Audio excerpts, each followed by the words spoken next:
కాకినాడ సమీపంలో చూడదగ్గ ప్రాంతాలు చాలా ఉన్నాయి. వాటిలో ఇది కూడా ఒకటనమాట. ఇది రాజుపాలెం జలపాతంగా పేరుగాంచింది. ఆ మధ్యకాలంలో చాలా హల్చల్ చేసింది. అయితే ఈ మధ్యకాలంలో వాటర్ రావట్లేదని చాలామంది వెళ్ళడం లేదు. కానీ ఇప్పుడు లేటెస్ట్‌గా ఆ కెనాల్‌లో వాటర్ రావడంతో ఈ జలపాతం మళ్ళీ వార్తల్లోకి వచ్చేసింది. ఇది ఇక్కడికి ఫ్యామిలీ మెంబర్స్, అదేవిధంగా యూత్, ఫ్రెండ్స్ అందరూ వెళ్లి ఎంజాయ్ చేయదగినటువంటి ప్రాంతం అనమాట.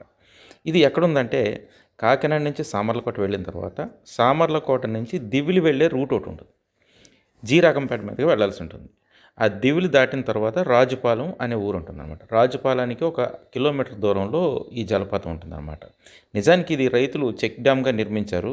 కానీ ఇది ఇప్పుడు టూరిస్టులను ఆకర్షిస్తూ బాగా అట్రాక్ట్ చేస్తుంది. ఎవరైనా వెళ్ళాలనుకుంటే దీనికి 2 రూట్లు వెళ్ళొచ్చు. ఒకటి ఇప్పుడు నేను చెప్పిన సామర్లకోట రూట్ మీదుగా వెళ్ళొచ్చు. లేదు కత్తిపూడి ఆ ప్రాంతం నుంచి కూడా నేషనల్ హైవే నుంచి ఒక రూట్ ఉంటుంది. అది మీరు ఆ ప్రాంతానికి వచ్చిన తర్వాత కనుక్కుంటే హ్యాపీగా వెళ్ళొచ్చు.